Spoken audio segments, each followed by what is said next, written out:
3, 2, 1. Good morning, everybody. You're listening to Arwen Lewis on the Arwen Lewis Radio Show. Today, my very special guest is an up-and-coming artist from East Los Angeles, LUX Lawless. And today in studio, we have Lydia McIntosh, the creator of this beautiful project, also Koala and Trey. And we're going to be having them play a live song here again for the second time on the show. We took you in from break with a song called Dusk. That's what you just heard. And that's LUX Lawless featuring Matt McJunkins and Nick Perez. And now Lydia, Trey, and Koala are going to perform her song, Low Hum. Good. I love the single title song. Yeah. Yeah. I really love that. You know how those came up? How? Are you going to ask Arwen? Wait, hold on. We're going to talk about that. No spoilers. Yeah. Spoiler alert. Oh, geez. Okay, we're going to find out. Turn down. So most all your songs are single titles, right? Mhm. Okay. That's kind of hard though, right? To capture a song and everything, all your emotions, all the things that you're putting in that one title. It's like craftsmanship. Well,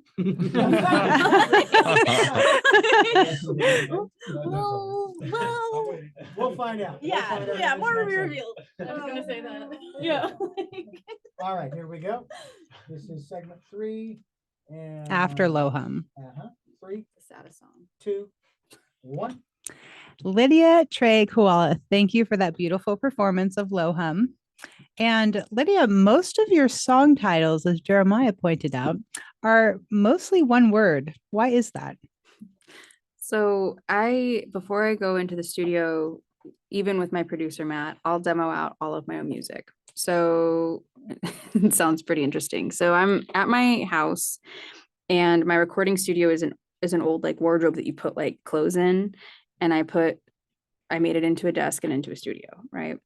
So when I'm recording things, I'll have like a guitar in my lap and then I'll hit the space bar to stop things and I have to save things before anything crashes.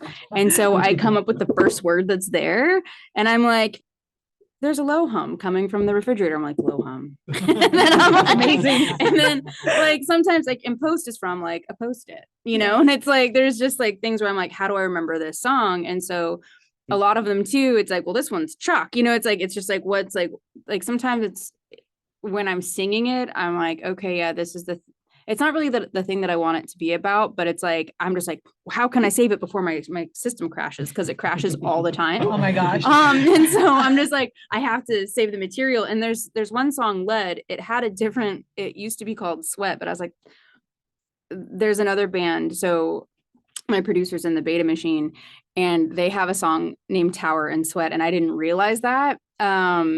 Sorry, Matt. Tower is named after the tower card. Sweat was because it was really hot that summer that I made Lead. And I don't have a swamp cooler in my house, right? It's not, I'm 345 square feet. Warm. It's an oven. So I was like, Sweat is this song, you know? So, and I wanted to capture like the heat of the summer in that song. Mhm. And so I was like, well, what's something else that's like, it's weighted? And I was like, lead, you know? So, and like petrol, like it's all there. So yeah, that's where the songs come from. Well, and it's really beautiful that like all of the titles like totally match the music, and which I wanted to go back to too. So your Okay. voice, Yeah. how did you develop this beautiful, haunting, ghostly, airy, perfect pitch, floaty tone? I mean, I just followed the steps of Bjork. No, just kidding. Yeah. Like I was raised around a lot of theater as a kid. And so my mom was doing vocal work and my mom is a performer, my grandmother is a performer. They're more on the dance side. Like my mom does dance and singing. So as a kid, I'd go on all the errands with my mom. And so I would just kind of like hear and absorb things.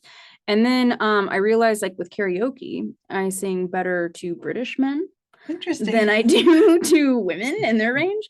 And so I kind of like leaned into that, like Elliott Smith and things like it. And I was always really inspired by Bob Dylan, where there's not like a particular, he kind of sings or talks at us. I'm not clear, but it's music. Right. And I wanted something that was like that, but I have had vocal training. I like received vocal training from like the time I was 19 to 23. And then I picked it back up when I started to go back into the studio and I Okay. needed to be more efficient. So Kyle East is someone that I work with in LA. Highly recommend. She's an incredible vocal coach. Okay. Like truly, like what yoga is to some people, she is to voice. She's really, really trained, very articulate. And she really helped develop the strength that you're hearing in definitely like the later tracks Mhm. that show up. I don't know. I've just always like ghosts, and I've always just, been kind of a mockingbird. So I'm always like, what animal can I mimic? Or like what person or automated system can I replicate, So that's where the voice comes from. I Was it like guess. an art? Is that just like what naturally happened after you were trained, or so you're saying like you were trying to mimic and come up with this sound?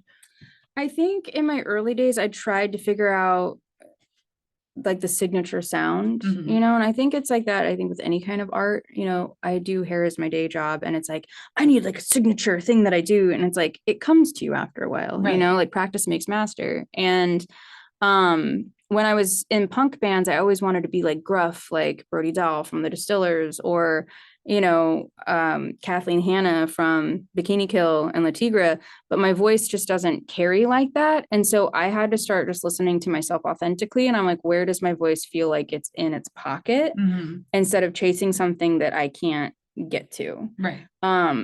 But Disney movies. Yeah. but Disney movies, and then also just, I don't know, as a kid, like my grandma had a space in the opera before things shut down Okay.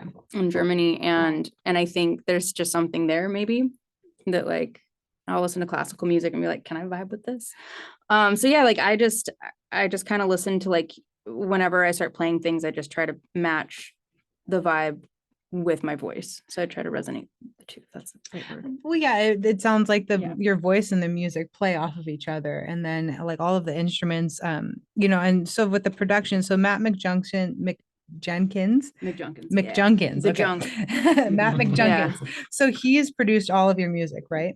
Yes, all of it with Okay. the exception of a few songs. Anything that's out right now has been produced by Matt McJunkins. Okay. I have a few other tracks that I've worked with other producers, and they're great also. Like I've worked with this great gentleman named Brandon Sano and Caleb Forlong. I'll be like starting to like release those songs a little bit later, Cool. but primarily 29 songs deep, it's me and Matt. And so did he help you develop the recorded sound? Because there's a lot of space, and I feel like that's very beautiful and hard to capture. And how many instruments do you use per recording? Is it all really just bass and drums? Because I heard a little bit of synth and piano and cello on some stuff too. Yeah. But it sounds like it's pretty simple, right? There's just the vocals, guitar, bass, and drums for the most. Yeah, I mean, I try to keep things really simple. And like, that's like, I had a few intentions coming into my music. Mhm. I wanted it to be collaborative. And what that looks like to me is like, I'm going to demo things out, and I'm like, this is kind of what I'm thinking, guys. And then I trust them with their instrument, and I let them do what they want. Right. And so that's where it gels. I have the trust that like, they're going to deliver intuitively what I'm feeling, and it has, Mhm. which is spooky, but it's really cool. Like, and then it's the same with live, right? Where it's just like, I let them know, it's like, even though the recordings are the recordings, like this is your jurisdiction, how you want to bring the live show. I want this to be collaborative. Do what's authentic to you, right? And so with Matt, really what defines the sound is budget. Mhm. So the first 8 songs, the first session, we knocked out 4 songs. Okay. And it was just me on guitar. And then he would pick up bass and he'd pick up piano. And then we maybe did like 3 sessions like that, which is one day in the studio, because that's what I had money for. Yeah. And like, we just like knocked it out. Yeah. And he's like, I've just never seen people knock out 4 songs. I'm like, well, we're doing it, I guess. Yeah. And then as like, with his recommendations, he's like, I want to bring my friend on. I just trusted him. And I was like, I'll figure out the cash behind it to get everyone paid to bring them into the studio. And that's what kind of allowed us to have more space to let the songs breathe with different instruments. Okay. Because then it's like, and then Jeff came on board to play drums, and like Nick Perez was with us, Jeff Friedl, and then Matt goes between like playing bass and then like hitting the space bar with like recording everything. And I'm like, who are you? Yeah. A 'cause- magician, a right. wizard. Yeah, seriously. So every sometimes I hear songs and I purposely want to keep them simple. Mhm. And the other side of the intention is performance, right? So I want to keep everything simple. It's easier to remember. Sometimes it's easier to forget because there's so many crossovers. But if I have to perform something by myself, I want to be able to deliver, right? But and when it's simple, it gives space to, like, if I wanted to build a band around it, then they can drop in and there's enough space to where everyone gets heard and seen. So you've set yourself up to win if you have a band or if you play by yourself. And I totally I loved hearing you all play together, but I can also see you just playing that on your acoustic guitar, right? So it just has like a different vibe, basically, depending on what you're going for and what kind of performance you're trying to give. Well, this has all been so amazing to talk about, and I just can't wait for everybody to hear the rest of your work. So please go look her up on Spotify and on YouTube, or can they buy the albums anywhere? Yeah, Bandcamp, Apple Music, like really any of the platforms the music is being sold. So And look the band LUX Lawless. I'm gonna get it right by the end of the show. LUXLAWLESS. And so Apple Music and Bandcamp and all the other platforms where you want to buy their music. And we're gonna take you out to break here with LUX Lawless's song Glass and bring you back in with Lead. And Glass is featuring Matt McJunkins, Jeff Friedl, and Nicholas Perez. And Lead features Matt McJunkins, Nick Perez, and Jeff Friedl. So please enjoy, and we'll see you in a minute. I got a question off there. For Lydia. yeah, of course. So I don't want to make you self-conscious of what you do, but I noticed when you were playing, you turned to Koala, you turned to Trey, you turned to Richard. Yeah. When you're playing with your eyes as you were singing, so vocally the music's coming out, it's coming out of the guitar, but it was also like coming out of your eyes. Yeah. Is that a conscious choice, or is that just like it's all? It's Is it like trying to connect with people, but it feels like it's like coming out of everywhere. It's like yeah, I more think powerful. sometimes yeah, of course. Sometimes I think I just black out a little bit and just like let things take over. Yeah. So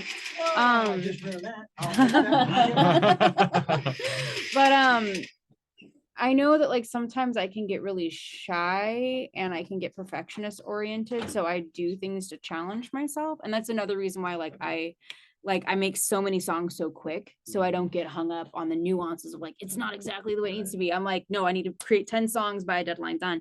But it's the same thing with performance where it's like, I'll look at my performances and I'm like, where am I lacking? Well, it's like, I'll get nervous and I'll say ums and ums a lot and kind of like scoot around. And that's who I am. Like, that's fine.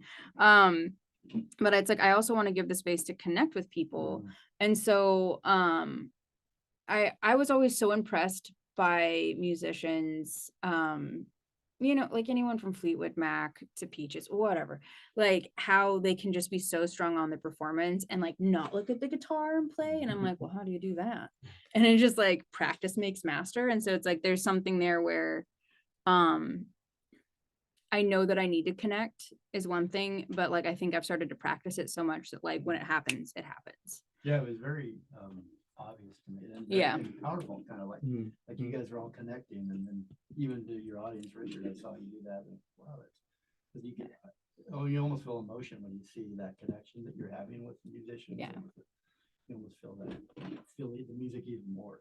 Yeah, the chemistry is cornerstone. And like that's been the biggest thing for me, like outside of the intention of keeping things simple, like the biggest part of keeping things simple is it gives access to chemistry. And so it's like when Randy recommended Koala, I was like, that's our obvious choice of like, why I'm going to have you here, because you guys already have like chemistry, you're friends, right? And it's like, I'm like electricity, what's our easiest way to ground, right? So when Matt is like, can we bring in this person to help with the recordings? Can we bring in Nick for guitar and Jeff for this? I'm like, absolutely. Let me see what I can do budget wise.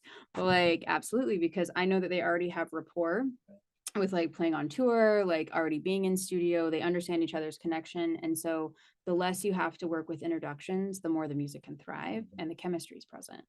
And so I just like to cultivate chemistry. And that's like the biggest things that I want to step into this next year with shows is like really starting to interact with the crowd, because I can see where it's working, and then I can see where I back down. Yeah.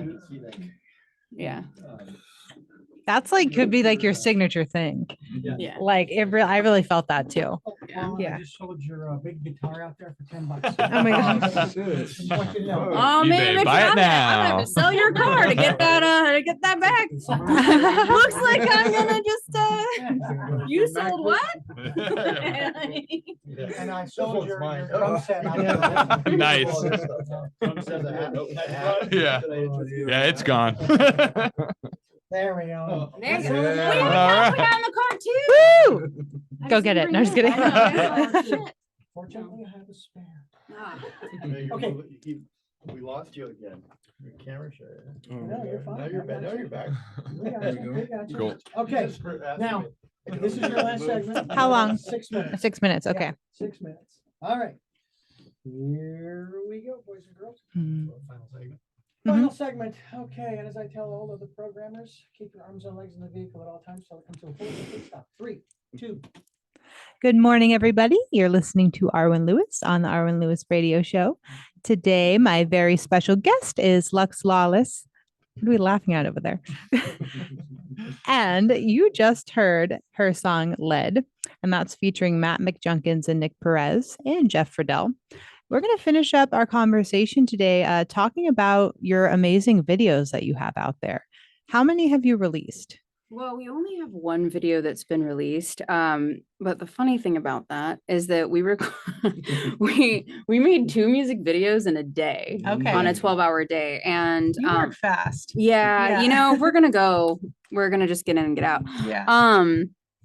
Time's money. And and I have a lot of people to be thankful for in my life. And one of them is Andrew over at Monarch Studios. He gave us the warehouse, which gave us the space to like have most of our events. And that's where we filmed our music videos. That's where we get to rehearse. Like, he's so sweet. He's so like, he's such a cornerstone for like what's happening in the music scene right now. And it's just so great to be aligned with someone like Andrew and Monarch Studios. And then on the flip side of that, there's Manny Leota and his team. There's Devin and Logan and just like incredible, like the talent that they have is just impeccable. And when I told the boys we were going to do 2 music videos in a day, I purposely started out with Post because it's softer. It's more like, oh, like Next Door, soft. It's fine. Yeah. And I was like, this is a good way to have everybody get introduced to each other. So we start building that chemistry. Right. So that way, when we have Chalk, which is going to release shortly, like we're working out like the last edits with Chalk because I'm insane. Oops, my bad.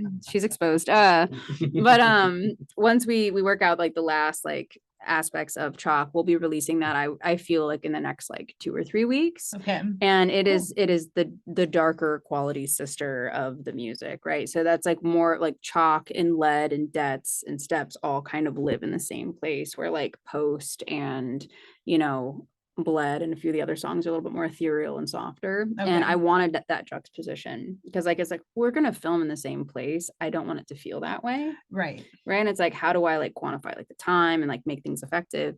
And the guys were great. It's like it was a long day. Yeah.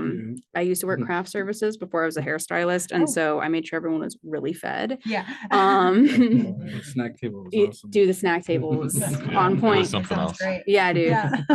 And then it's like art department wise, like Trey and I went out to Michael's, and the girls at Michael's like gave us discounts on fabrics. It's amazing. And all the things that we needed. Yeah. Like we had a whole bunch of fun. So it's like I basically want everything that I do, I want it to be integrated and collaborative. And so it's like with Post, we have this huge like freeze tag session.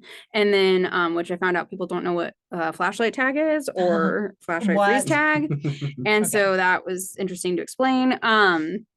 But then Chalk that's coming out, it is more to do with things that are haunting. And so I wanted that element to be in that video. So we used a lot of really cool veils and fabrics to kind of get to where we needed to go on a budget. But Manny's just impeccable. Like he works with a lot of Gloom's music videos. So Okay. I do her hair also. So we're on set together all the time. Okay. But yeah. So just music videos are coming up. Post is already out on YouTube, and then shortly Chalk will be up. So Nice.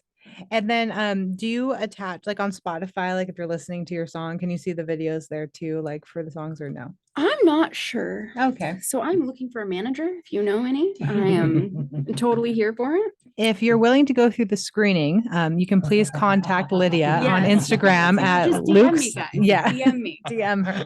If you're strong with management, you can hit me up. I have a I definitely have like released a lot of like mini videos to sync up with the songs, Cool. and I'm not clear if Spotify put them on. I use DistroKid. Oh, right. Okay. So I do all of my own self-release. I copyright all of my own music. I run Mhm. everything through BMI. So it's all very, I would dare to say grassroots at this point. It's very DIY and independent. So That's the way to go these days. I mean, especially Yeah. because you're such a smart businesswoman about it too. Like, and it's amazing that you've really like come up with and released all of this material literally in like 2 years, you know, so well, and I'm, we've known each other since I used to work door for the bands in Hollywood. yeah, like we right? met at a club. We met at a club and I Yeah. was like, Arwen's performing. And I was like, oh man. I was like, I need to be performing too. Oh my gosh. Well, and here you are, and you have just like and I remember when you were really talking about developing all this stuff, right? And like I was so happy when I finally saw that you had brought all this to fruition. Like it really takes a certain drive and just a belief in your art and